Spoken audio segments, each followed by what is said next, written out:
Allez, c'est fini pour cette petite pause. Place désormais à la 4e table ronde de cette soirée qui est dédiée à la recherche et à la santé.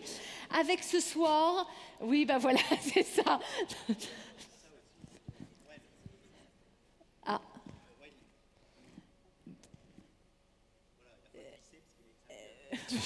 C'est ça, tout s'explique. Alors 4e table ronde, je le disais, dédiée à la recherche et à la santé. Un gros plan sur les études, les recherches, les technologies, les équipements qui confèrent au territoire normand et canet une place de référence dans le paysage médical national et international. Preuve à l'appui, aux côtés des forces en présence qui participent à l'attractivité du territoire. Et pour un premier échange sur le sujet, merci d'accueillir chaleureusement Sébastien Mousset, Pierre Denis et professeur Khaled Mefla.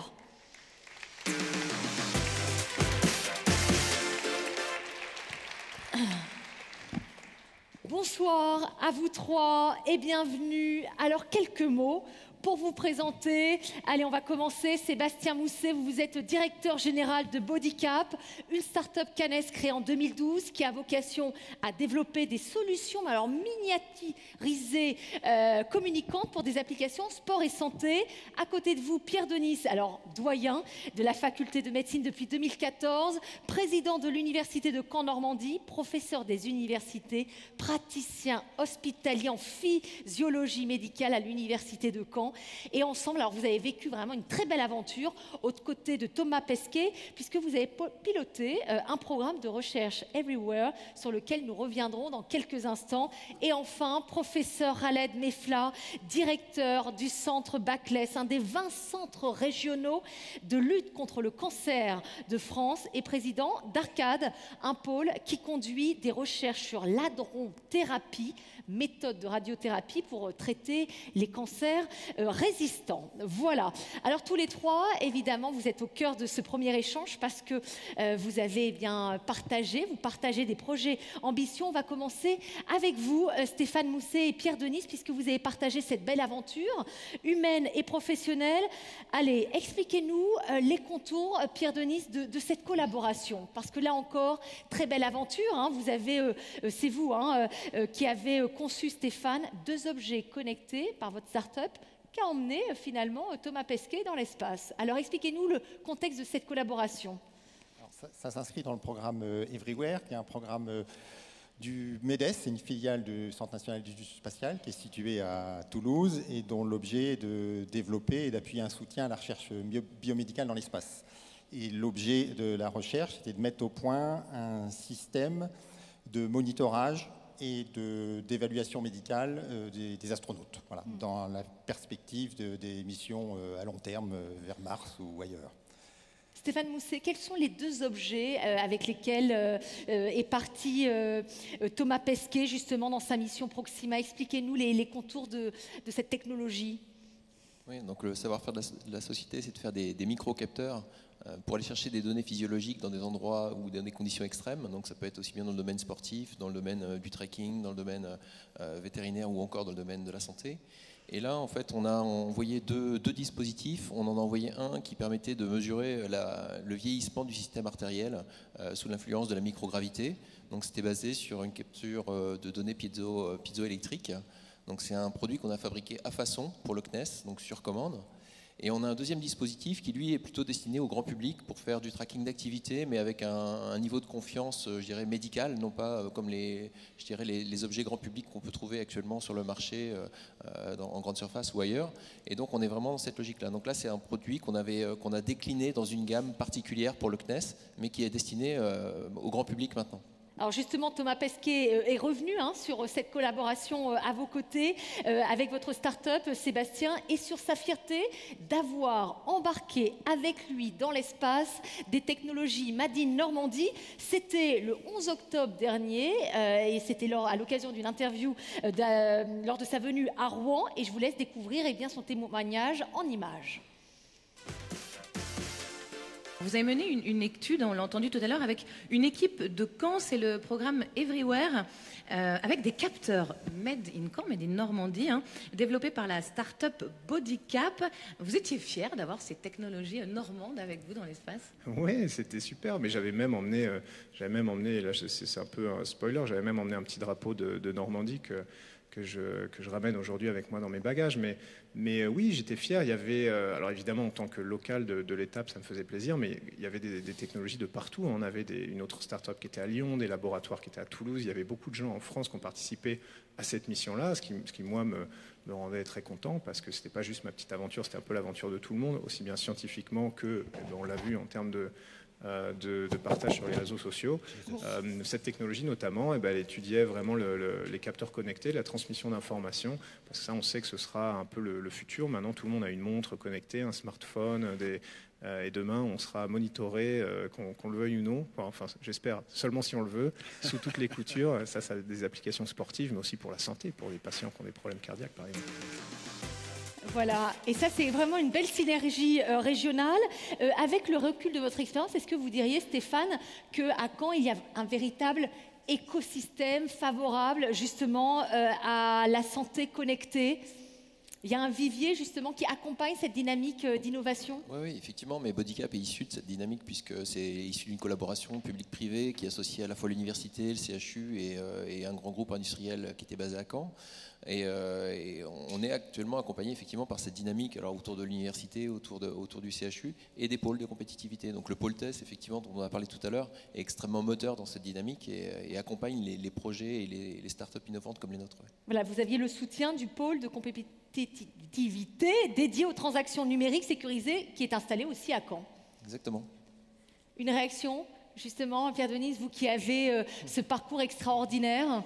Oui, donc l'environnement est effectivement très favorable et nous avons des liens particuliers avec le pôle TES, hein, qui a soutenu les projets du laboratoire et les projets de Bodycap dans le cadre de la mission de Thomas Pesquet, mais d'autres, et qui est également, enfin le département e-santé du pôle TES est d'ailleurs installé au PFRS, c'est-à-dire qu'on peut appeler la faculté de médecine, et ce qui montre bien les liens importants entre l'enseignement supérieur, l'université, l'ENSICAN et le pôle TES. Donc il y a vraiment un environnement très très favorable pour le développement de l'e-santé. Et d'ailleurs, quand la maire est porteur d'un projet, donc, dans le cadre du commissariat général à l'investissement, très visible, j'espère qu'il sera retenu dans la dernière étape, sur justement en partie sur l'e-santé, et dans lequel nous sommes partenaires. Voilà, puis cette belle mission a permis aussi d'avoir un coup de projecteur sur vos activités respectives.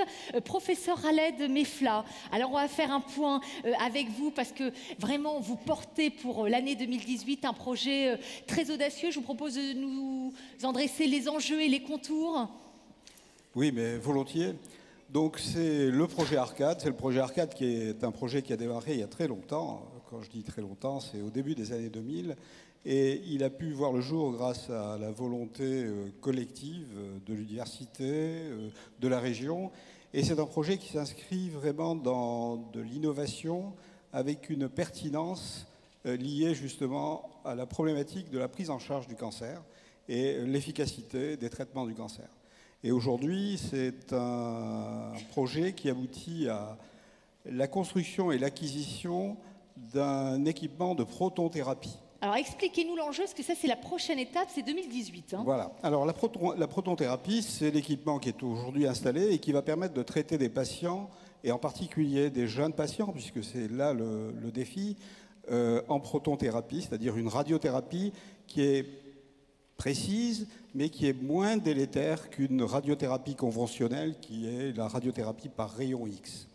C'est-à-dire qu'on tue les tumeurs cancéreuses sans atteindre les parties saines. Voilà. Tout à fait, tout à fait. L'un des problèmes de la radiothérapie conventionnelle, c'est le risque de développer un second cancer lié à l'irradiation, mais de nombreuses années après. Lorsque ça touche une personne adulte, c'est, compte tenu de l'espace-temps, c'est beaucoup moins délétère que lorsque ça touche un enfant. Et donc la protonthérapie permet justement de préserver les tissus sains et donc de traiter de manière efficace le cancer et de permettre justement une meilleure protection des tissus sains. Alors on en parle ce soir parce qu'il faut quand même préciser que Caen sera la 3e ville de France, après Orsay et Nice, à se doter de cet équipement.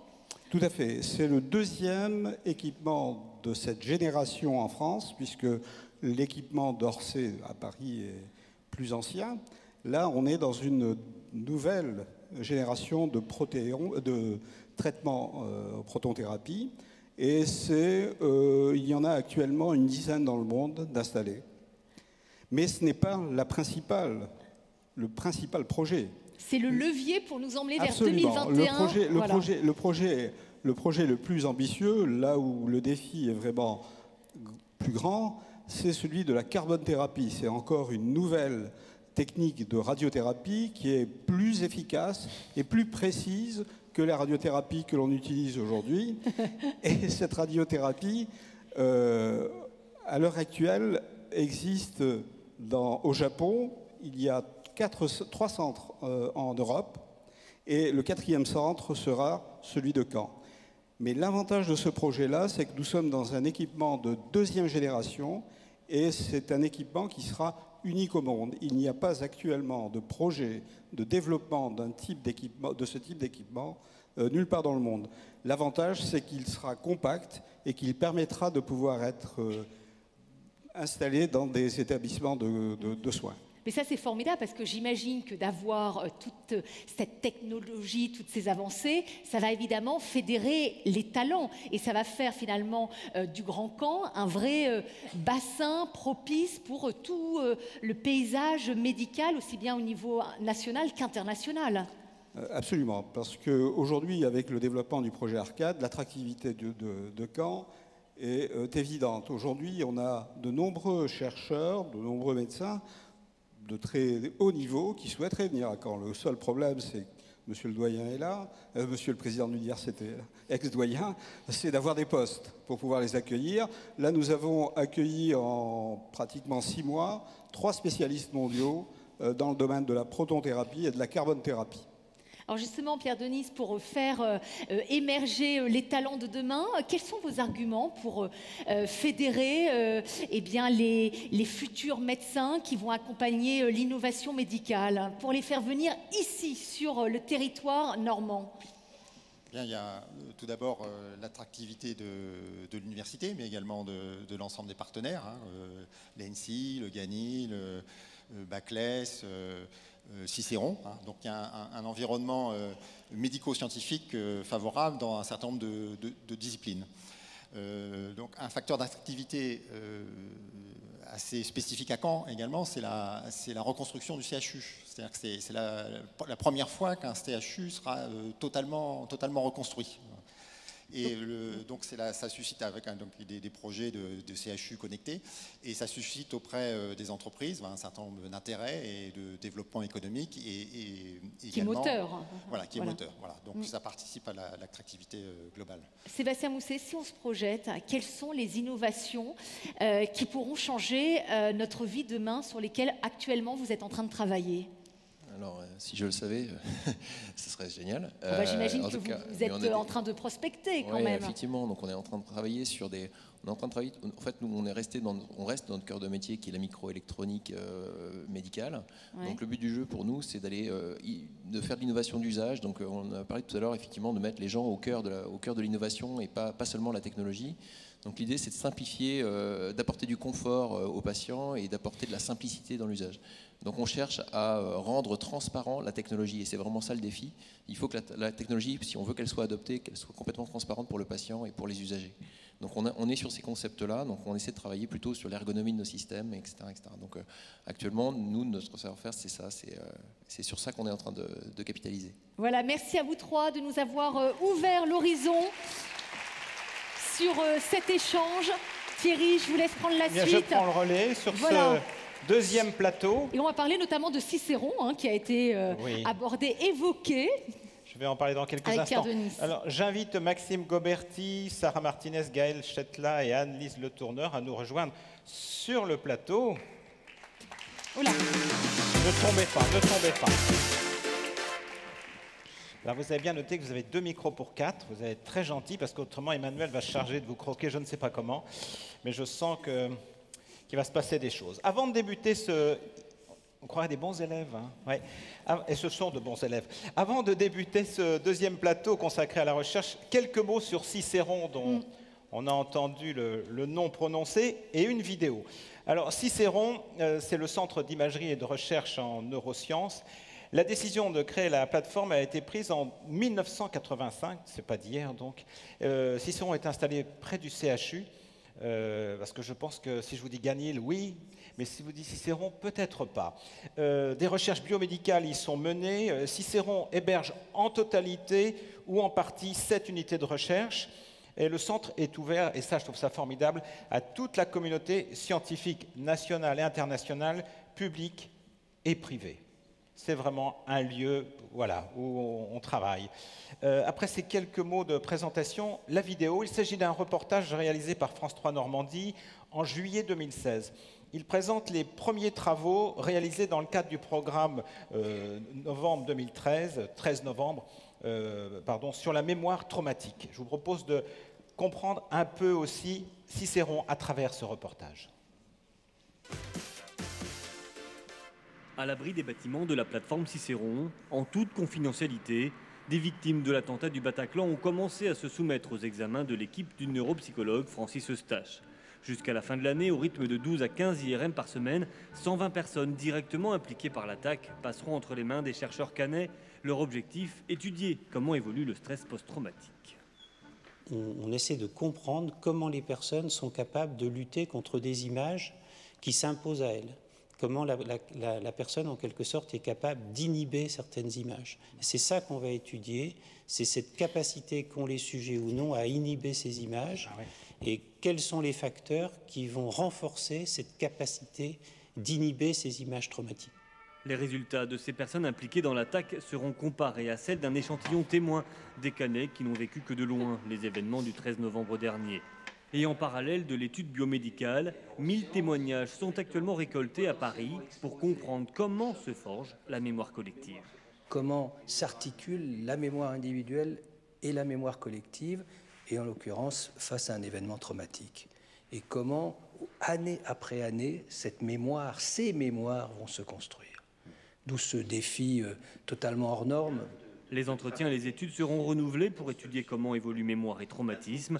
Le programme, qui mobilise actuellement 150 personnes, est prévu pour durer 12 ans. Voilà, Cicéron, c'est notamment cela, mais ce n'est pas seulement cela. Alors Maxime Goberti et Sarah Martinez, vous travaillez sur les accidents vasculaires cérébraux. On va même pousser le vice. Vous avez chacun un micro. Sur les accidents vasculaires cérébraux, alors votre recherche est assez incroyable parce que vous êtes parti d'un sirop pour la toux. Expliquez-moi ça, Maxime.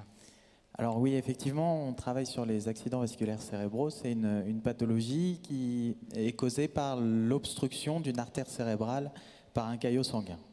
La meilleure façon de réussir à soigner ces accidents vasculaires cérébraux, c'est d'essayer de détruire ces caillots.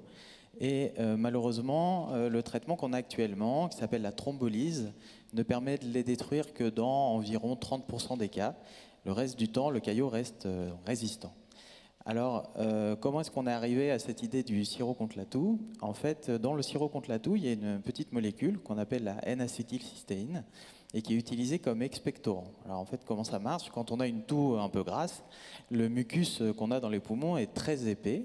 Et en fait, quand on regarde d'un point de vue moléculaire, ce qu'il y a dans ce mucus, eh bien, c'est une protéine qu'on appelle la mucine, qui va former de très longues chaînes. C'est-à-dire qu'il y a des petites molécules de mucine qui sont liées les unes aux autres. Ça va former des très très longues chaînes. Et le fait qu'elles soient très longues, ça fait que le mucus est très épais. Et la N-acétylcystéine, le sirop contre la toux, permet de détruire ces longues chaînes de protéines. Alors ce qui est intéressant pour les accidents vasculaires cérébraux, c'est qu'en fait, il y a une protéine qui est dans les caillots sanguins, qui polymérise, qui forme des longues chaînes exactement de la même manière que la mucine et qu'on arrive à détruire de la même manière avec la N-acétylcystéine. Et donc quand on prend ce traitement, on arrive à détruire les caillots, recanaliser l'artère et c'est comme ça qu'on améliore le traitement des accidents vasculaires cérébraux. Moi, je dois vous dire que ça me bluffe. Bon, mais je ne suis pas scientifique. Sarah, en quoi l'équipement Cicéron est-il vraiment indispensable pour ces travaux ?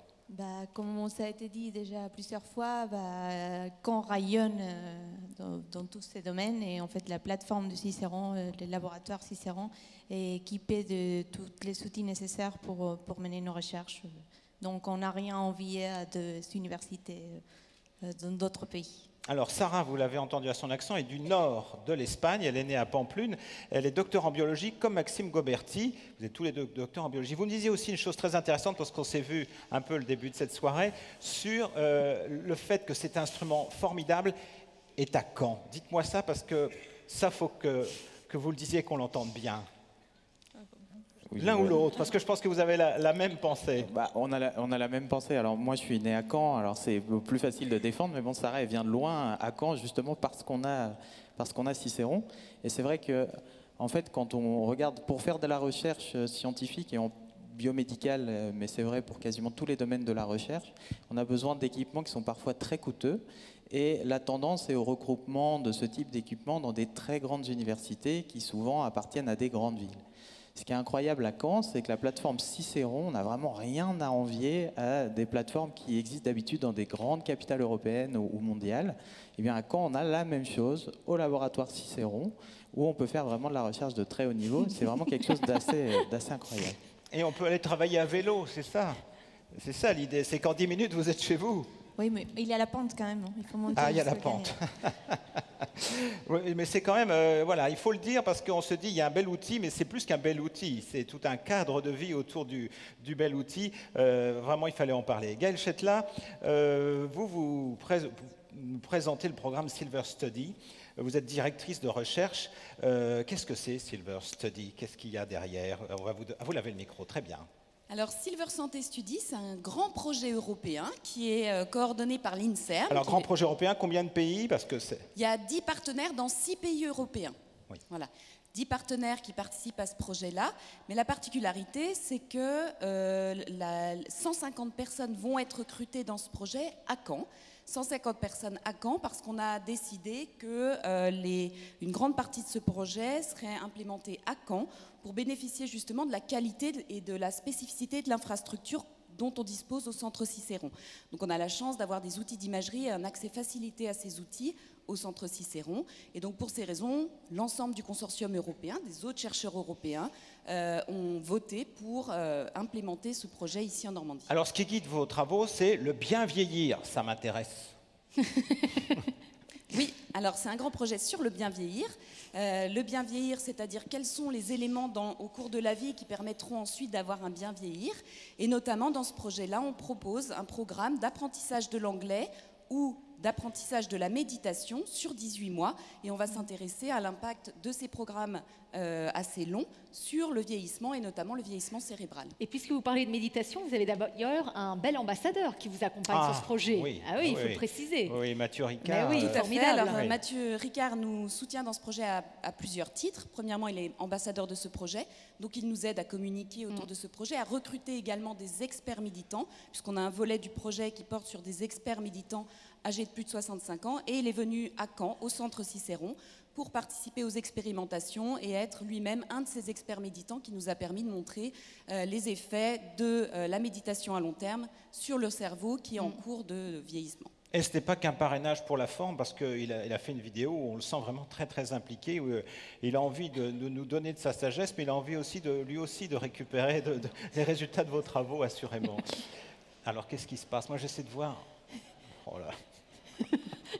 J'adore le oh là là, comme si on allait avoir des soucis, c'est ça? Oui. Ah, oh là là. Bon, on va profiter voilà, de ce moment de sourire et de rire pour passer le micro à Anne-Lise Le Tourneur. Vous êtes docteur en neurosciences. Quand je disais que c'était des bons élèves, vous avez compris, ce sont de très bons élèves. Pour tout vous dire, neurosciences, déjà, sciences, neuro, mais les deux en même temps, je ne vois pas ce que c'est. Vous êtes chef de projet neurosciences et responsable adjoint du site chez Étape Lab à Caen. Étape Lab, présentez-nous en quelques mots. De quoi s'agit-il? C'est toujours Cicéron qui n'est pas loin? Alors, la société Étape Lab elle-même est en fait située en Lorraine. Donc, on est une société de recherche sous contrat qui sont plus souvent appelées CRO, pour Contract Research Organization. Donc, notre vocation, en fait, ça va être la prédiction d'efficacité et de toxicité de nouveaux potentiels médicaments via la réalisation de tests en laboratoire Par exemple, on sait que le développement d'un médicament, c'est un processus extrêmement long, en moyenne une douzaine d'années, très coûteux. On va avoir de grandes phases, la phase de recherche pour identifier des candidats, puis une phase préclinique, une phase en clinique et la mise sur le marché. Donc nous, on va intervenir en fait auprès de nos clients dans la phase préclinique pour les aider justement à caractériser leurs produits et à tester leur efficacité. C'est terrible. Alors l'entreprise, vous l'avez dit, elle est basée en Lorraine. Le centre vient d'arriver à Caen. Comment est-ce que le choix se fait? Là encore, c'est parce que le lieu est propice, ça fourmille, ça bouillonne? Oui, tout à fait. En fait, donc l'entreprise existe en Lorraine depuis 91, donc ça fait plus de 25 ans qu'on travaille pour les entreprises pharmaceutiques et agroalimentaires dans des domaines que sont la neurologie, la dermatologie ou la nutrition santé en fait. Et donc, on voulait renforcer notre offre dans le domaine de la neurologie et plus particulièrement des accidents vasculaires cérébraux. Et donc, pour ce faire,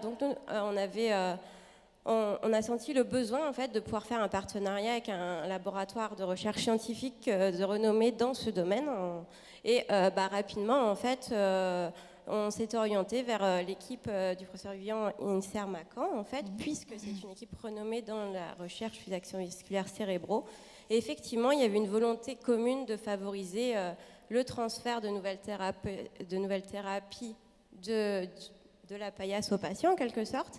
C'est comme ça qu'en fait, la collaboration est née entre EtapLab et la plateforme ESRP, donc une plateforme de collaboration entre le Centre universitaire de ressources biologiques et l'équipe INSERM.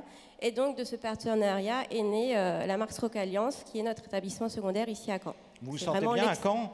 Vous y êtes bien? Oui, moi je ne suis pas forcément très objective, puisque je suis initialement en Canaise, même si j'ai vécu, voilà, je suis revenue à Caen, donc oui, effectivement. Oui, mais parfois, quand les Canets reviennent, ils se disent « Oh là là, mon Dieu, ma vie a changé ». Non, mais c'est vrai qu'on a quand même une belle qualité de vie ici. Et que tout était possible, effectivement, et les conditions réunies pour pouvoir mener un projet tel qu'on a pu le construire, qui est unique et innovant pour proposer le meilleur de la recherche dans le domaine de l'AVC, allié à la qualité et au savoir-faire de l'entreprise. Merci beaucoup. Écoutez, merci. Non pas que j'aurais pas envie de vous poser d'autres questions, mais il y a la pendule qui tourne, vous savez, cette tempus fugit, disent les latinistes. Je vous remercie beaucoup d'être monté nous parler de vos projets.